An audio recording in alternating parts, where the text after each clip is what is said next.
자, 우리는 계속해서 성도의 5가지 기둥에 대해서 살펴보고 있습니다.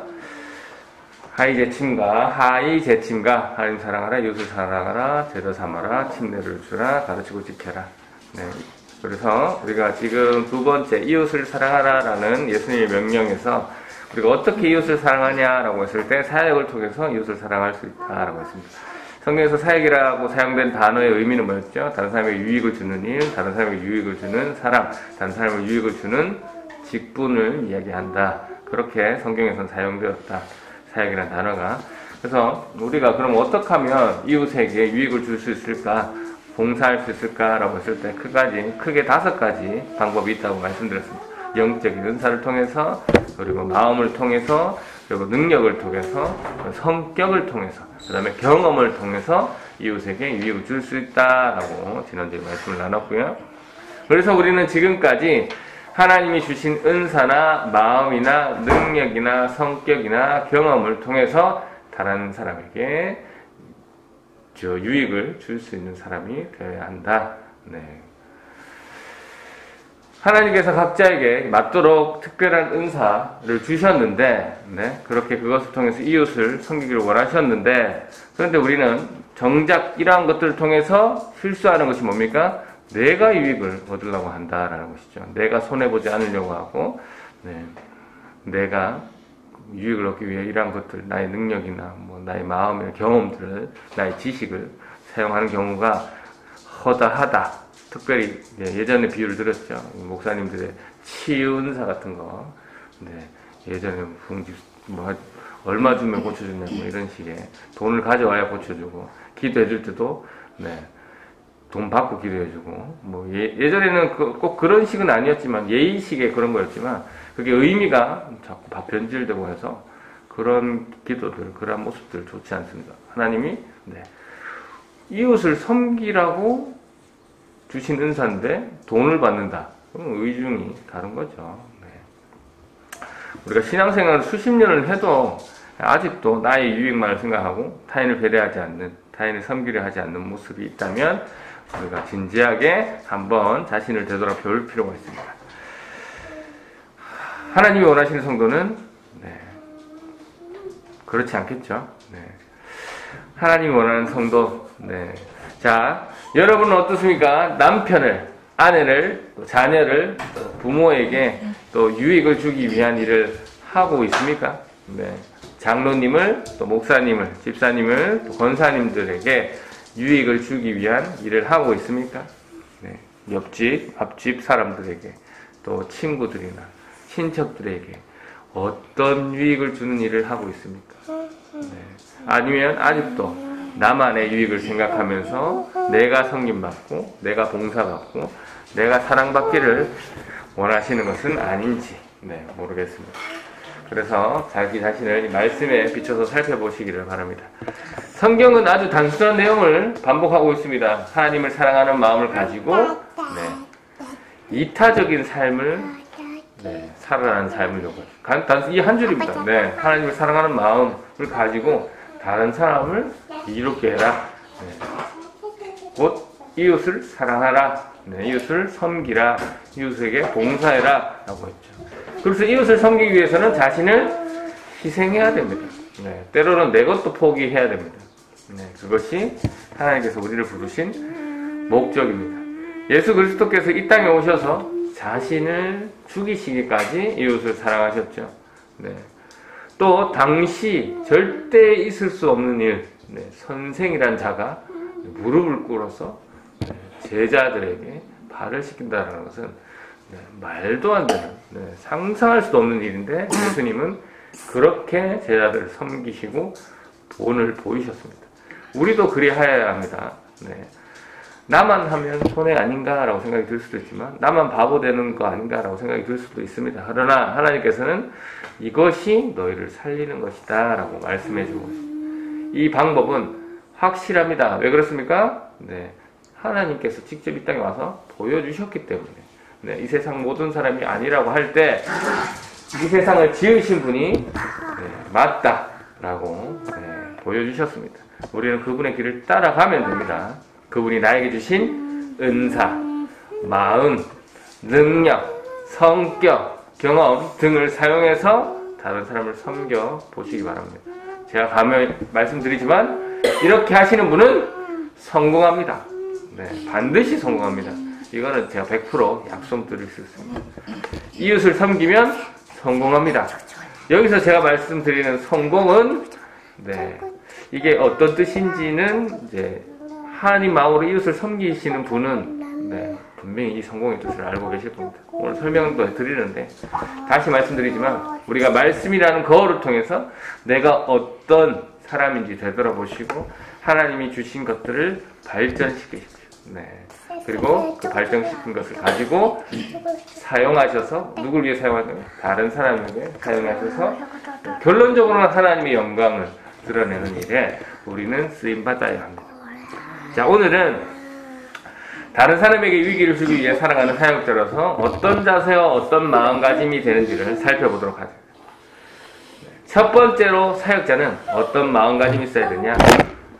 섬기는 종의 마음이 있어야 합니다. 섬기는 종의 마음. 네. 따라해봅시다. 섬기는 종의 마음. 네.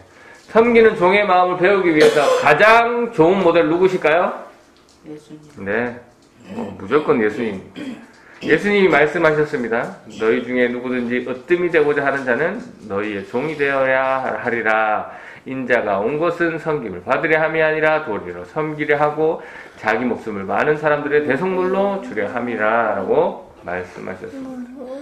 예수님을 보며 우리가 알 수 있는 것은 섬기는 종은 주인에게 자신을 내어주며 순종한다라는 것이죠. 저는 개인적으로 인상 깊게 보는 예수님의 모습이 있습니다. 바로 이 겟세마네 기도인데요. 예수님이 십자가에 달리신 직전에 거기서 기도하신 내용이 참 인상적입니다. 여러분 다 아시는 겁니다. 이르시되 아버지여 만일 아버지의 뜻이거든 이 잔을 내게 옮기시옵소서. 그러나 내 원대로 마옵시고 아버지의 원대로 되기를 원하나이다 하시니 무슨 말입니까? 예수님의 자기 마음은 어떤 뜻입니까? 자기에게 오는 이 십자가의 고난을 하고 싶다는 겁니까? 하기 싫다고 합니다. 아버지 뜻이면 하겠댔죠. 네. 지금 나는 하기 싫은데요. 아버지 나는 지금 하기 싫은데요. 아버지의 뜻이면 하겠습니다. 아버지 뜻대로 되길 원합니다. 라고 하시는 거잖아요. 네. 우리가 이 내용을 확장해서 생각해 볼 수 있습니다. 우리 교회의 기도 제목들 있잖아요. 우리 레포트 교회의 기도 제목들. 예배당을 주세요. 하나님 사택을 주세요. 또 많은 선교를 할 수 있도록 해주세요. 한 명 한 명 예수님 잘 믿는 성도가 되게 해주세요. 네. 이런 기도. 우리 이런 기도 소망이 있습니다. 하지만 내 뜻대로 말고 누구 뜻대로? 아버지의 뜻대로. 아버지가 허락하지 않으면 않는 거예요. 우리는 대신 기도하는 겁니다. 그 믿고. 그게 참된 종의 마음이라는 것이죠. 여러분들의 기도 제목도 있을 수 있습니다. 기도하고 계시잖아요. 기도 제목들 가지고 기도하고 계시잖아요. 그 마음, 여러분이 생각하시는 그 마음, 그 기도 제목에 묻고 싶습니다. 예수 그리스도처럼 나의 뜻대로 되지 않더라도 아버지의 뜻대로라면 된다라는 마음을 가지셨는지 묻고 싶습니다. 이 마음이 없다면 그냥 비나이다 하잖아요. 샤머니즘이잖아요. 다른 종교랑 특별히 다를 게 없잖아요. 내가 원하는 거를 내가 믿는 신학에 단순히 비는 거 다른 종교에서 다 하는 거잖아요. 여러분 하나님께서 여러분의 뜻과 같지 않게 혹 그리하시지 않으실지라도 하나님을 인정하고 신뢰할 수 있습니까? 아멘. 네 그렇습니까? 그리 아니하실지라도 하나님께 감사할 수 있습니까? 아멘. 그 믿음 변치 않으시길 바랍니다. 예수님은 분명히 본인이 이렇게 보여주고 그렇게 살다 가셨어요. 예수님의 기도의 결과가 어떻게 되었습니까? 예수님의 뜻대로 그 잔을 피할 수 있었습니까? 아니죠. 아버지의 뜻대로 각종 고난을 당하시고 모욕과 또 비난과 또 부끄러움까지 수치심까지 얻으시고 죽기까지 하셨습니다. 자, 예수님은 십자가에서 죽었어요. 악한 사람들에 의해서. 그러면 세상 사람의 눈을 봤을 땐 실패한 거죠. 정말 실패하신 인생입니까? 실패하신 모습이에요? 아니라는 거 우리는 다 알죠. 그렇기 때문에 우리가 이렇게 믿고 있는 거고. 우리는 하나님, 성부 하나님의 옳은 뜻이 이루어진 것이 맞다 라고 생각하고 있잖아요. 그렇게 믿고 있잖아요. 마찬가지입니다. 우리가 바라는 기도 혹 내 뜻과 다를지라도 그게 아버지의 뜻이라면 그것으로 된 것입니다. 그것으로 실패한 게 아닙니다. 그거는 부끄러운 것도 아니고요. 그 자체로 귀하고 감사하고 아름다운 것입니다. 그리고 그 사람은 성공한 사람입니다. 진정한 성공자인 거죠. 자, 두 번째로 사역자는 어떤 마음과 어떤 자세를 가져야 하느냐? 청지기 의식을 가지고 있어야 됩니다. 따라요. 청지기 의식. 청지기 의식. 여기서 청지기란 뭡니까? 주인이 있고, 주인의 물건을 대신 맡는 사람을 얘기하는 거죠. 어떤 물건의 재산을 대신 맡아서 관리하는 사람을 얘기하는 겁니다. 이 세상의 모든 것, 심지어 나의 삶, 모든 게 다 누구 겁니까? 하나님 것이죠. 그리고 우리는 그것을 맡은 청지기입니다. 내가 가진 물건, 물질, 시간, 은사, 또 능력, 또 기회, 또 내 삶의 모든 것, 하나님의 것입니다. 진정한 사역자라면 이러한 청지기 의식을 가지고 하나님, 내 모든 것이 하나님 것이다 라는 것을 잘 이용해서 그런 마음을 가지고 이웃을 섬기게 하셨다라는 것을 알고 행하는 사람이라는 것이죠. 이렇게까지 잘 얘기해놓고 예전에는 어떻게 갔냐? 잘못된 예를 들면 이렇게까지 이야기 딱 해놓고 그러니까 여러분 청지기 거니까 다 하나님 거니까 여러분의 전 재산을 하나님께 바치세요. 교회에 내세요. 라고 이렇게 가면 여러분 어떻게 하실 겁니까? 그리고 예전에 이런 데 집회나 이런 데 얘기하면 마음이 찌끄끔하잖아. 이거 정말 드려야 되나 말아야 되나. 얼마나 뜨끔합니까? 그리고 다 하나님 건데, 내가 욕심을 가지고 전재산을 못 드리고 놓네. 내 믿음이 없네. 내 마음이 찔렸네. 마치 죄 지은 것처럼. 우리가 예전에 그렇게 생각했잖아요. 교회 전재산 바칠 수 있습니다. 하나님 거니까요. 근데 그런 의도가 중요하죠. 의도가. 이 전재산을 바치라고 했을 때, 이 바치라고 이야기한 사람, 그 목사가, 목사든지 어떤 사역자가, 자신의 배를 불리기 위해서, 자신의 유익을 위해서 하는 소리라면 그건 잘못된 소리고 전재산 바치라는 거예요. 성경을 이용해서 자신의 뜻을 얘기하는 거 잘못된 사건입니다. 성경에서 계속 이야기하잖아요. 자신의 유익을 위해서 하라고 합니까? 아니죠. 다른 사람을 위해서, 다른 사람의 이익을 위해서. 그리고 전재산을 바쳐라 했을 때 목사님이 먼저 전재산을 바치면 이해가 됩니다. 다른 사람이 바치든 안 바치든 자기가 먼저 바치면 예수님이 보여주신 것처럼 자기가 먼저 전재산을 바치고 전재산을 바치는 게 중요한 건 아닌데요. 여기서 포인트는 중요한 거 청지기의 마음, 자신의 것을 자신의 교지로 여기지 않는 것인데요. 여러분은 어떻습니까? 청지기의 마음을 가지고 있습니까? 이 청지기 정신을 가장 위험하게 하는 것이 어쩔 수 없습니다. 돈입니다. 물질. 맞죠? 돈이 생기면 생길수록 점점 내 것이라는 생각을 가지고 가고, 청지기에서 주인으로 좀 많이 바꾸죠. 주인의식을 버리기가 좀 어렵습니다. 이건 단연 돈이 많은 사람만을 이야기하는 것이 아닙니다. 돈이 없는 사람들은 돈이 없기 때문에 청지기의식을 가지기 힘듭니다. 당장 먹고 살 게 없는데 어떻게 하냐는 생각을 가지는 거죠.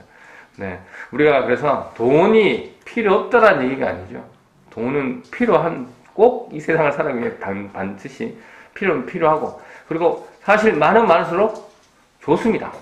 좋지만, 이 돈을 우리가 성도로서 어떻게 잘 쓸 것인가. 이 말씀 그대로 청지기로서 어떻게 잘 쓸 것인가가 더 중요합니다. 돈은 많을수록 좋고, 있으면 좋지만, 자, 그러면 이 돈 어떻게 쓰는 게 잘 쓰는 겁니까? 청지기 정신에 맞는 겁니까? 오늘 문맥에 따라 해보면 네, 하나님의 백성들을 위해 쓰라고 주신 돈이다 라는 것이죠. 네, 그 정직이 정신이니까. 네, 이어서 이제 세 번째, 또 사역자라면 어떤 정신과 어떤 뭐 행동이 있어야 되느냐? 기쁨으로 해야 된다 라는 것이죠. 네. 뭐 당연한 이야기지만 잘 안 되죠. 네. 어떤 사역을 하는데 기쁨이 없어요. 즐거움이 없어요. 행복하지 않습니다. 하면 할수록 힘들어요. 그러면 자신과 안 맞는 겁니다. 단연 내려놔야 된다. 억지로 하실 필요가 없어요. 그리고 자기가 잘하는 사역을 맡으면 됩니다. 자기가 즐거워할 수 있는 사역을 하면 돼요. 굳이 맞지 않는 사역들을 하면 안 된다라는 거죠. 여러분은 지금 어떤 사역들을 하고 있습니까? 정말 기쁨으로 하고 있는 사역들 하고 있습니까? 네, 사역이 즐겁습니까?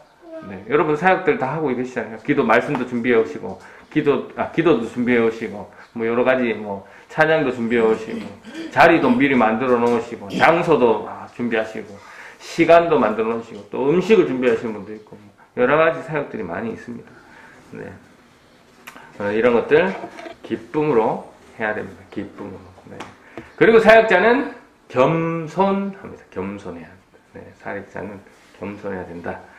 네. 이 종이 겸손할 수밖에 없죠. 네, 자기가 종인 것을 알고 자신이 청직인 것을 아는 사람은 당연히 겸손할 수밖에 없습니다. 내 것이 아닌 걸 아는데 잘난 잘 필요도 없죠. 자신의 역할에 대해서 분명히 알고 있는 사람이라면 우리가 지지난 시간에도 말씀드렸습니다. 하나님이 각자에 맞게 특별한 은사를 주셨습니다. 각자에 맞게. 그렇기 때문에 내가 지금 할 수 있는 것들이 하나님이 주신 것이기 때문에 잘난 체 할 필요도 없고 교만할 필요도 없고 겸손할 수밖에 없는 거죠. 그리고 또 혹 다른 사람이랑 비교할 필요도 없습니다. 나는 이렇게밖에 안 되는데 저 사람은 저렇게 많은 일을 하네. 할 필요가 없습니다. 하나님이 각자의 특별한 은사에 맞게 주신 것. 그래서 우리는 항상 겸손해야 된다. 우리가 신앙의 성숙도를 이야기할 때 이 정말 하나님을 잘 믿는 사람들의 가장 큰 특징은 뭡니까? 겸손입니다. 겸손. 하나님 잘 믿는 사람들은 겸손. 왜 그렇습니까? 예수님을 점차 닮아가신 분들이기 때문에 예수님의 모습 그대로 겸손할 수밖에 없다라는 것이죠. 그런데 나이가 들수록 신앙의 연령이 자라가는데도 늘어나는데도 겸손한 모습이 전혀 없다. 예수님 잘못 믿는 데 있을 경우가 아주 큽니다. 아주. 마지막으로 골로새서 3장 22절 23절 말씀 함께 한번 읽어보고 오늘 말씀 정리하면서 마치겠습니다. 골로새서 3장 22절 그리고 23절 말씀 찾으시면 있습니다. 그 페이지 4쪽이죠. 저기 4쪽에 한번 읽겠습니다. 시작! 종들은 언제나 주인에게 복종하십시오. 주인에게 잘 보이려고 주인 볼 때만 열심히 일하는 척 해서는 안 됩니다. 주님을 두려워하는 마음으로 정직하게 주인을 섬기기 바랍니다. 여러분이 하는 모든 일에 최선을 다하며 사람을 위해서가 아니라 주님을 위해 같이 열심히 일하십시오. 그렇습니다. 우리는 언제나 모든 일에 이렇게 열심을 다해 최선을 다해 해야 됩니다. 왜 그래야 됩니까? 문문 그대로 사람을 위해서가 아니라 주님께 하듯 주님을 위해서 해야 됩니다. 죽게 하듯 해야 되는 거죠.